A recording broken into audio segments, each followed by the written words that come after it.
Bonjour et bienvenue dans la météo du Bitcoin. J'espère que vous allez bien en ce vendredi, dernière édition de la semaine. Donc globalement, que de malheur qui nous arrive ce matin, à un moment où vous réveillez. Moi avec le décalage horaire, ça fait déjà 3 heures que j'ai constaté ça et que j'ai pu éventuellement me préserver. Mais hier l'espoir renaît et ce matin, ça va pas, ça fait chier. Alors pourquoi? Parce que hier les boules étaient en contrôle toute la journée sur le Bitcoin. Magnifique W bottom dans un W bottom. Contrôle, contrôle, contrôle. Arrivé sous les résistances. Consolidation sous les résistances. Et qu'est-ce qui se passe quand il y a des consolidations sur les résistances? Et bien tout ce qu'on veut, c'est le petit push qui va chercher les liquidations des shorts qui sont juste au-dessus, hein, ou alors les liquidations des stops, ou simplement la chasse au stop qui va bien. Et sur un malentendu, on se retrouve dans un mouvement baissier annulé. Et voilà.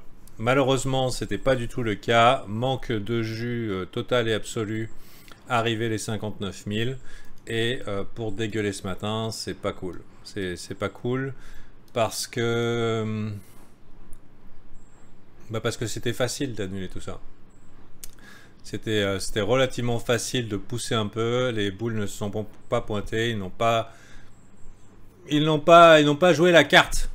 Et c'est aussi un petit peu caractéristique de ce marché, c'est que quand il faut acheter, ben, les gens ne sont pas là. Pourquoi? Parce qu'ils préfèrent acheter une grosse chiasse qui a pompé x20. Donc c'est un petit peu l'état de marché, il ne faut pas se leurrer, les retails vont pas... De temps en temps, le marché nous tend une perche et il nous fait un beau trade, mais les gens vont pas courir après le Bitcoin. C'est pas intéressant. Et du coup, ça a un impact sur l'ensemble du marché des cryptos. Parce que, bah, tout simplement, quand le Bitcoin dump, faut pas croire, ça a un impact sur l'ensemble du marché des cryptos. Et inexorablement, à un moment, ça sent le sapin. Donc, voilà. Donc, on pourrait regarder un petit peu là où on en est, parce que du coup, on est au milieu d'un range. Au milieu d'un range, on n'a pas vraiment envie d'intervenir. On veut plutôt agir dans les extrêmes, donc vendre le haut du range, acheter le bas du range jusqu'à un moment où ça casse, où on a accumulé suffisamment de liquidités de part et d'autre, et la perche était tendue hier. La perche était tendue. On accumule les stops, les liquidations de ce côté-là, et on accumule les stops et les liquidations de ce côté-ci. Donc au bout d'un moment, il ne faut plus acheter le support, il ne faut plus vendre la résistance, hein, il faut faire l'inverse. Mais quand c'est que ça va arriver? J'aimerais bien que ça arrive avant la fin du week-end, avant dimanche. L'avantage que ça arrive avant dimanche, c'est que ça pourrait nous permettre de nous faire le petit fuck move qui pourrait sauver la donne. C'est-à-dire, bon, ok, le prix veut aller chercher ici, et pourquoi pas la petite mèche. Si c'est pas une petite mèche et qu'on a un gros corps chandelle dégueulasse en weekly, bon, là il faudra éventuellement s'inquiéter. Mais si c'est juste la petite chasse au stop qui va bien et on ravale tout, eh ben globalement, voilà, ce qui est fait n'est plus à faire. Donc à voir un petit peu. C'est pas super joyeux de voir le prix revenir alors qu'on avait reconquiert toute la montée ici. On va regarder un petit peu les volumes profile pour regarder un petit peu dans les sessions. Vous voyez, beaucoup de volume échangé là, donc ça devient une résistance. Ce sont des acheteurs coincés ici, et sinon en weekly, on pourrait regarder quand même, parce que c'est pas ultra catastrophique, parce que ici on a un support. Un point de contrôle, c'est un magnète, c'est aussi un point de support, donc 57 450. Normalement, on veut pas que le prix aille en dessous, parce que support devient résistance, ça flippe. Donc on voudrait que ça fasse un support, qu'on repousse, et puis c'est parti, direction les 60 000, 60 500, le POC de la semaine précédente. Previous week. Donc ça, éventuellement, ce serait le play idéal. On a tenté, en 4 heures, on fait un peu peur, et on pousse. Mais la réalité, c'est qu'il n'y a pas d'acheteurs sur ce Bitcoin, pas ce matin en tout cas. Pas ce matin. Et ce qu'on voudrait pas, c'est une acceptation sous les 57 500 parce que ça voudrait dire qu'on va probablement tester le bas de la valeur et que malheureusement ici il y a des gros trous et ça peut aller très vite. Donc voilà, donc c'est ça pour vous dire que regarde, par rapport à la distribution de volume, on a encore une chance de trouver un support, on est encore au-dessus, mais c'est pas garanti du tout et c'est bien dommage qu'on n'ait pas eu une continuation alors que ça nous était servi sur un plateau ici. Voilà. Maintenant, si on regarde les indicateurs de tendance, il n'y a rien qui nous dit qu'on est sorti d'affaires. On va prendre un indicateur de tendance basique. Si je me mets en daily, vous voyez. Voilà, c'est rouge. Hein, aussi simple que ça. L'intérêt d'avoir un indicateur de tendance, quelconque, hein, ça peut être un croisement d'EMA, Ishimoku, Super Trend, ou celui-là, un savant mélange de Moving Average. Quel que soit l'indicateur de tendance que vous utilisez, le fait de trade dans la tendance, ça augmente nos probabilités de réussite de 5 à 10% minimum. Hein, donc les indicateurs de tendance sont souvent tardifs, donc c'est souvent sur le tard hein, qu'on nous dit que ça monte, mais ils ont l'avantage d'augmenter nos probabilités de réussite de 5 ou 10%. Et quand le marché a une chance sur deux d'aller dans une direction, hein, rouge ou vert hein, globalement, 5 ou 10% c'est ce qui peut faire la différence dans nos statistiques entre un trader rentable et un trader pas rentable. Il suffit de un petit peu plus de gagnants que de perdants ou un petit peu plus de gains que de pertes. Donc là pour l'instant le jus est du côté baissier. Voilà. Du coup sinon croisement EMA 9 et EMA 18 c'est pareil. Et sinon on aurait voulu voir la même chose. Ah, c'est bon. Voilà, on a là en daily. Si par exemple là on clôture rouge en daily, pour moi c'est un signal baissier fort. Bon, bien sûr, il faut se rendre à l'évidence, on a acheteur ici. Hein. Moi j'ai acheté hier, j'ai acheté la résistance, hein, j'ai porté mes couilles, mais quand j'ai vu que ça marchait pas, j'ai vendu. Enfin, j'ai acheté en dessous, en anticipation de breakout. C'est le genre de play que je fais souvent. Mais si jamais ça tourne mal, bah, je n'espère rien. Hein. L'espoir en trading, c'est la mort. Donc ici, il faut se rendre à l'évidence, on a acheteur. On a vraiment acheteur. Et il y a quand même un signe de fatigue des bears, ici, des vendeurs. Parce qu'ils n'y arrivent pas. Ça va pas beaucoup plus bas avant de rebondir. Mais il ne faudrait pas qu'on le teste trop souvent, parce qu'au bout d'un moment, ça dégueule. Hein, donc voilà. Donc, ce qu'on voudrait voir, c'est ok, on repart et puis on revient plus jamais. Ça, c'est pour le scénario haussier. Et en 4 heures, premier signal. J'explique hein, cette notion de billet dans une vidéo sur ma chaîne YouTube. C'est comment ça s'appelle, stratégie facile. Et c'est vrai qu'elle est facile. CryptoFanda. CryptoFanda. YouTube. Ah ouais, carrément. Il me propose pas.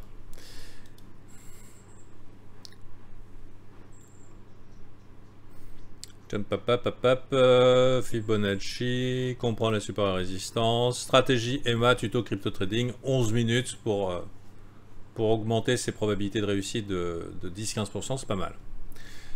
Donc voilà. Maintenant qu'il y a ça, pendant ce temps-là, l'attention est toujours sur les alts, tant qu'on a un Bitcoin hésitant.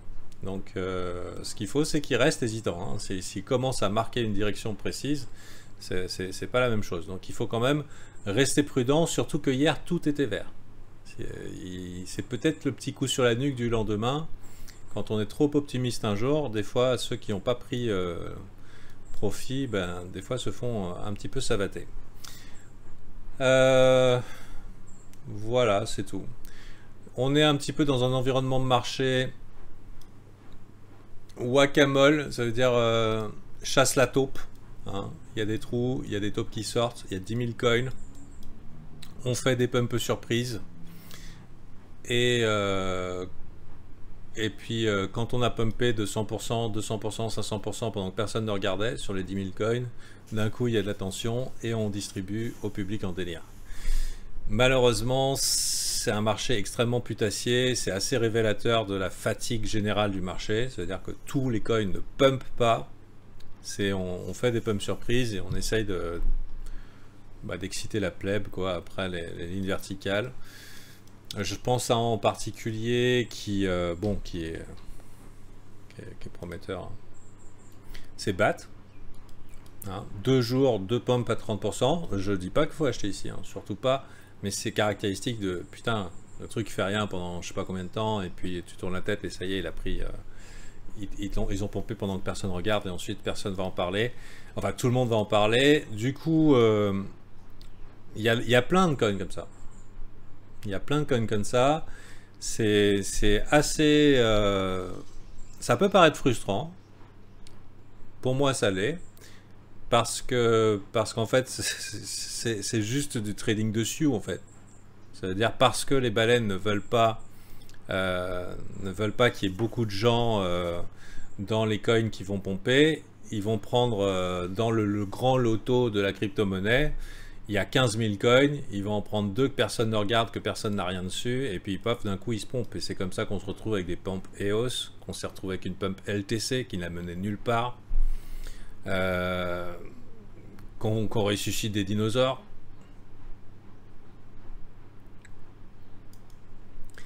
Donc voilà, après bien sûr il y a toujours la belle histoire derrière Fenji. Bon, après BAT c'est un bon coin, qui sait où il s'arrêtera maintenant qu'il est en découverte de prix, mais bon, simplement pour vous dire que faut pas trop être frustré de vous dire ah là là, mais tous ces gens richissimes qui ont acheté Shiba au bottom, non, ils n'ont pas acheté Shiba au bottom, ils l'ont acheté au top, c'est ce que font les gens, d'accord? On est dans un marché qui te tease et qui fait croire au public qu'il va être riche en achetant des coins vraiment pas chers, alors qu'en réalité tout ce qu'il fait c'est te faire croire que tu vas être riche en achetant un coin pas cher. La réalité c'est que le coin ils l'ont déjà pump, que les gens n'en avaient pas acheté, hein. La méga baleine de Shiba avait investi 1000 $ en Shiba au bottom et a managé la vente de ces SHIB d'une main de maître, donc avec des bénéfices de plusieurs dizaines, centaines de millions. En réalité milliards, mais bon, c'est non réalisé. Donc vous savez, c'est très très bien choisi tout ça. Donc soit on anticipe, soit on chasse avec des techniques. Par exemple, hier dans le brief VIP, j'ai expliqué des techniques pour rider les coins qui sont dans cette situation, mais en raison gardant. En gardant raison. Il faut raison garder. Donc déjà, par exemple, pas hold les lignes verticales. Définir une entrée là où on a tort, où on perd, et éventuellement des cibles. Profiter du momentum du moment, c'est-à-dire le mouvement. Alors, lui, il dit rep. Moi, personnellement, j'ai identifié ce matin BAT. Et parce que je suis bon prince, j'en ai identifié un autre, je vous le donne, c'est SC. Bon, de toute façon c'est simple, hein, il y a juste à regarder la liste de ceux que je surveille, ils sont là. Donc SC éventuellement bon client également, et qui n'a pas encore fait ses pumps dessus, mais qui est en cours. Voilà. Bon, c'est un métier du Bitcoin, c'est bien la première fois que je parle de shit, mais on est dans cet état de marché. Un Bitcoin qui fatigue, et les shit qui pump last. Shit pump last. Ça vous rappelle quelque chose? Moi, ça me rappelle très bien quelque chose. Et c'est chouette. Pourquoi c'est chouette? Parce qu'il y a peut-être des sous à faire. Mais ce que j'essaye de vous faire comprendre, c'est qu'on est dans des phases finales. D'accord. Génial cette image. Donc, ouais. Si vous voulez rejoindre le groupe VIP, vous pouvez. Hein, j'annonce pas la fin du bull market. Hein. J'annonce qu'on est beaucoup plus proche de la fin que du début. Beaucoup plus proche de la fin que du début. Mais il peut y avoir des respirations saines, qu'on pourrait appeler purge. Plus ça purge, plus c'est sain. hein, quand c'est vraiment le marché est bien engorgé. Et c'est pas facile à comprendre ça que... c'est pas facile de comprendre que quand tout le monde a acheté, il n'y a plus que des vendeurs. Il y a des gens qui disent ouais mais pourquoi les gens ils vendraient ça monte ouais tout le monde est d'accord pour que ça monte c'est quoi cette histoire que la majorité a la tort? Bah parce que si tout le monde est d'accord et achète le même coin, bah qui va pomper tes bagues? Et il se trouve que les baleines elles en ont plus à vendre que toi. Et qu'au moment où toi t'achètes le truc en disant ah, vivement le x10 mais pourquoi ils vendent, ils sont cons, ça peut faire x10 encore, eux ils en ont des milliards avant, hein. Et ils sont pas là pour, euh, pour te rendre riche, ils sont là pour te vendre des trucs qu'ils ont achetés 10 fois moins cher. Donc c'est subtil, c'est pas facile à comprendre, et parce que vous êtes des bonnes personnes, c'est d'autant moins facile à comprendre. Parce que dans la tête des gens qui ne sont pas formés, il y a l'idée de justice. C'est moi, je suis une bonne personne. Pourquoi ça serait pas mon tour de faire un fois 1000 ou fois 1 million sur un coin de merde? Enfin, un shitcoin. Parce que vous êtes une bonne personne. Et la réalité, c'est que c'est un job extrêmement compétitif. Et que gentil, pas gentil, sympathique ou pas, marché s'en fout, quoi. Si tu fais de la merde sur le marché, tu le payes. Voilà. J'espère que ça peut ouvrir les yeux à certaines personnes qui se voient un petit peu dans le PMU du futur, en se disant, bon, après, dans l'environnement crypto, si ta mise, tu la gardes petite, il y a plus de chances de gagner que le loto. Il y a moins de combinaisons, il n'y a que 15 000 cryptos. Mais trouver le runner, celui qui va tout faire à l'avance, il y a un petit peu de coup de bol, hein. Il faut pas se leurrer. Donc il y a des techniques pour ça. Pour moi, c'est un peu tard pour les appliquer, mais vous pouvez éventuellement consulter ma formation gratuite que j'ai faite en fin 2019 et qui était appropriée de le faire en fin 2019. C'est cours.tradingcrypto.fr, formation Maminova Hold the Fucking Door, avec toutes les subtilités nécessaires pour ne pas hold un bear market, hein, parce que ça vient de Brian Beamish. Vendre la moitié au double, ça sort de TRI.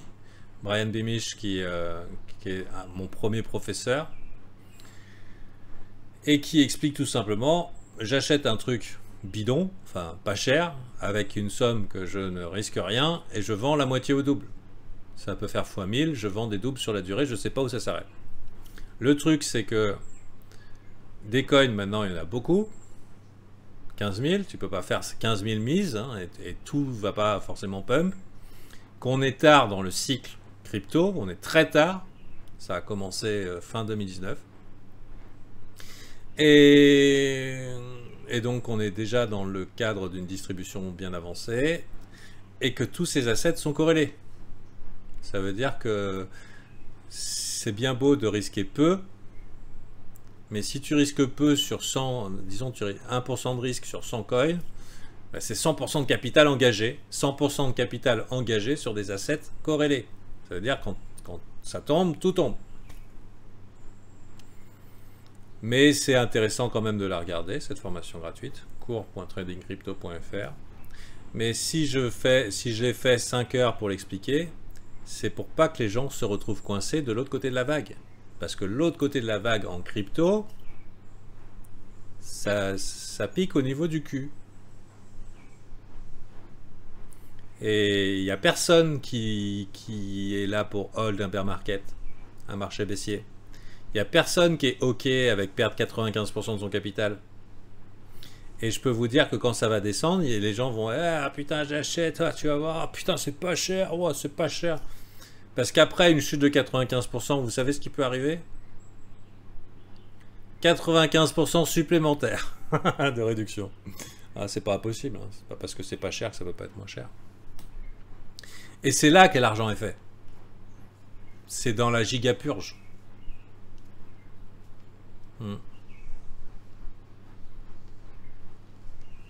C'est quand le marché a purgé, c'est là que les bonnes opportunités sont là. Donc faites bien attention à l'évidence, si vous regardez cette vidéo, si vous êtes en train d'acheter vos premiers altcoins, vous n'êtes pas un précurseur. Vous n'êtes pas précurseur. Vous n'êtes pas en avance quoi, sur le monde. Peut-être par rapport à Mémé Paulette, hein, mais par rapport à d'autres gens qui sont pas forcément des génies du trading, vous êtes sur le tard. Hein. Voilà, faites attention à vous. Faites attention à vous. Si vous êtes des bonnes personnes, j'espère que vous ferez attention à votre argent durement gagné. Que ça peut vous enlever les rêves de liberté financière. Alors, ça aussi, liberté financière. Il y a un jour, il y a un mec qui vient sur mon serveur, il me dit « Ouais, moi je suis venu pour la liberté financière. »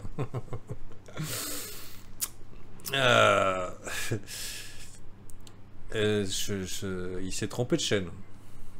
Il faut savoir que le terme liberté financière, rat race et femme à gros seins, Lamborghini, etc., jet privé avec un stickers dessus, là, c'est du marketing. Hein.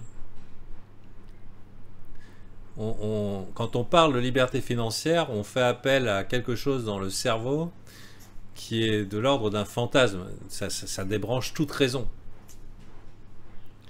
Ceux qui vous parlent de ça, c'est bidon, quoi. Hein? Donc, d'abord, on survit.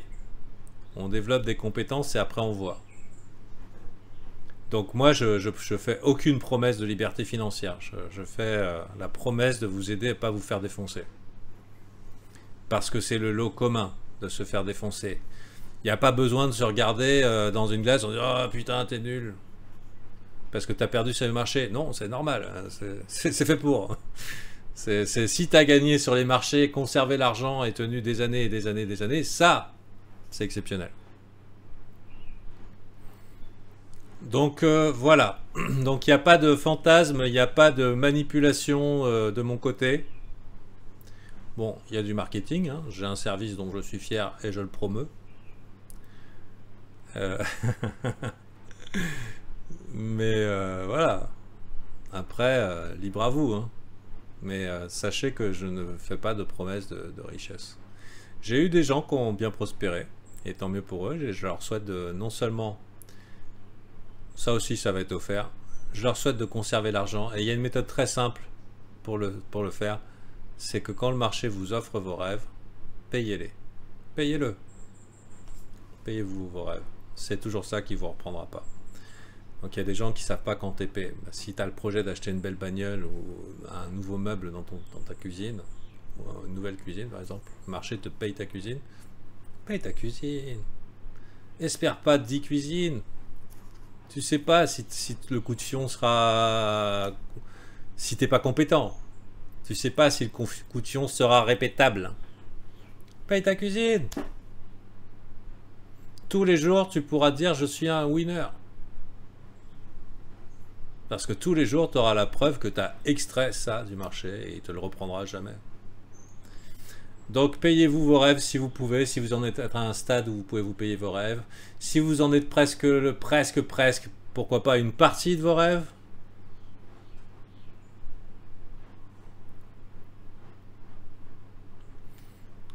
Voilà, une demi-cuisine ou un four. Ou une nouvelle cuisinière.